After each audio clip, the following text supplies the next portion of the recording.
In common daily discussions about data economy, we often use terms like data product and data as a product. With this rhetoric, we indicate that we consider and treat data like a product, something that has to be productized like APIs. However, the data economy landscape has already changed. Data as a service is the term that dominates the emerging data economy and is likely to be the foundation of the future data value streams. Using the term data as a product might sound outdated to some. Some of us want to approach the data economy from service-dominant logic point of view. In that vocabulary, we use data as a service. What is the difference and what are examples of data as a service? Let's have a look. Before we take a deep dive into data as a service, it is fundamental to understand that other megatrends and business model trends affect data economy just like any other economy. One of the big changes that have already occurred is that we have entered the subscription economy. The subscription economy is a phrase, coined by Zura, describing the new business landscape in which traditional pay-per-product companies are moving towards subscription-based service-driven business models. At the same time, generations of people are less interested in owning. Younger generations do not want to buy a house with 30 years of payments, they rather not own cars or cottages. We no longer buy CDs or DVDs either. Instead, we subscribe to services that offer us the goods, both physical and digital. We are no longer paying to own, we are paying to get access. To watch movies and TV shows, we are not buying digital products or physical discs. We subscribe to Netflix or a like service. That way we get access to hundreds of movies and TV series. Many products, be it hardware or software, are being offered as a service. The term used to describe the phenomenon is servitization. In its simplest terms, Servitization refers to industries using their products to sell outcome as a service rather than a one-off sale. Although very different from media streaming businesses, manufacturing can also benefit from servitization. Manufacturing businesses can offer additional services to supplement their traditional products such as maintenance, keeping a fleet of vehicles on the road as a service. Servitization is usually a subscription model and can be applied to most industries in one way or another. Let's look at the air traffic industry as an example. Jet engines are sold as power by the hour. The airline does not pay for the engines, but for the time they are flying. This model includes necessary services and, for example, data about the engines. This is a big change compared to the old jet engine landscape. In data economy, example is to provide an updated situation as a stream of data just like we stream movies from Netflix.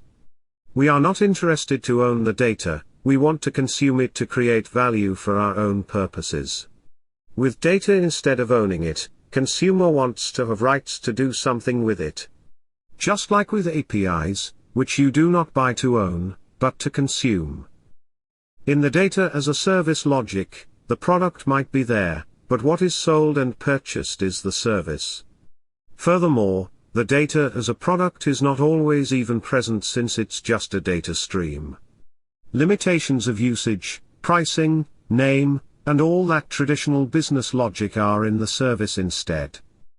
The change has been noticed and explained also by the academic community.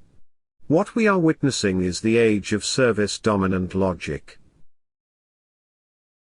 An academic article by Stephen Vargo and Robert Lush from 2004 about new service-dominant logic fueled a truly international discussion about the potential of service logic to change the mainstream, goods-based logic. Here are a few selected aspects of the service-dominant logic. Service-dominant logic is a perspective for understanding value creation. Value creation in turn is at the core of practically any business. The goal of service systems is to provide input into the value-creating process of other service systems. All involved parties should gain some value. The firm gains, for example, financial benefits and customer value in terms of becoming better off in some way. Let's discuss briefly a few fundamental principles of service-dominant logic. In service-dominant logic, the customer is actively participating in the value creation. Customer is not an object, but an active subject, one source of value creation. The customer is always a co-creator of value and is always involved in the value creation process. According to some scholars, the customer is the primary creator and evaluator of value. The service provider could be invited to join this process as a co-creator. Without the customer, goods or services have no value except negative due to related costs. The firm is fundamentally a value facilitator. The service approach focuses on interactions instead of exchange. The producer is not so much trying to match the customer's expectations in advance, which is a must-have in product-dominant logic. Instead, the service provider is not restricted to offering value propositions only, but also can directly and actively influence customers' value fulfillment in some situations.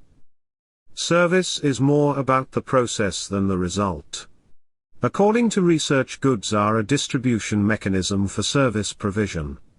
Goods have no value in themselves, but only as transmitters of service for the user. As an example, razor provides service which previously was offered by barbers.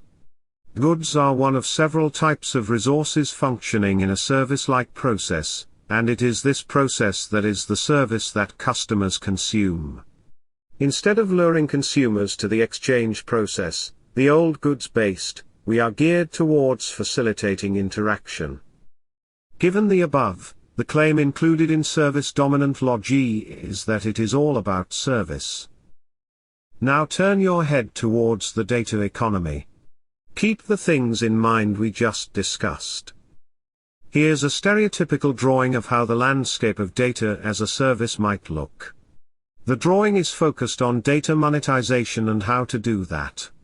It is built upon the level of data servitization and publicity of the service. Of course, the real world is not this simple, and diffusion between the publicity levels occurs. The drawing is intentionally drawing your focus on the service by leaving products out of it. The publicity levels have been taken from the API economy, in which over time such layers have been found to include practically all commercial APIs. Data as a service and APIs share a lot of features, and thus the categories are expected to apply to data as a service logic as well.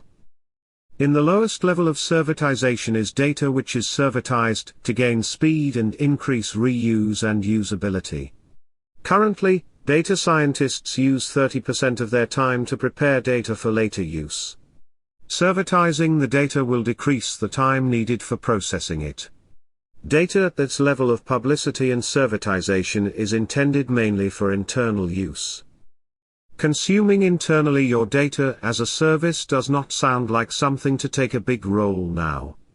But in the network layer, for example, ecosystem partners, it makes sense. It servitize data for them, and the result is data as a service. In some cases, data in almost raw unprocessed format is provided for partners. Such an example is warehouse management. The technical means to offer data as a service might be API. Offering raw data for the public third-party consumption does not make sense. Selling your raw material results in a lower value for the company, and customers often lack the necessary resources to process and refine the data for the value they aim for. At this highest level of publicity and servitization, data is often not even recognizable but visualized as graphs or even as functions answering questions and creating inputs for other systems. In short, from provider firm's point of view, we can say that you need to servitize data for internal use to gain maximum speed, you need to servitize data to maximize partner network value, and you need to servitize data to maximize sales and customer value.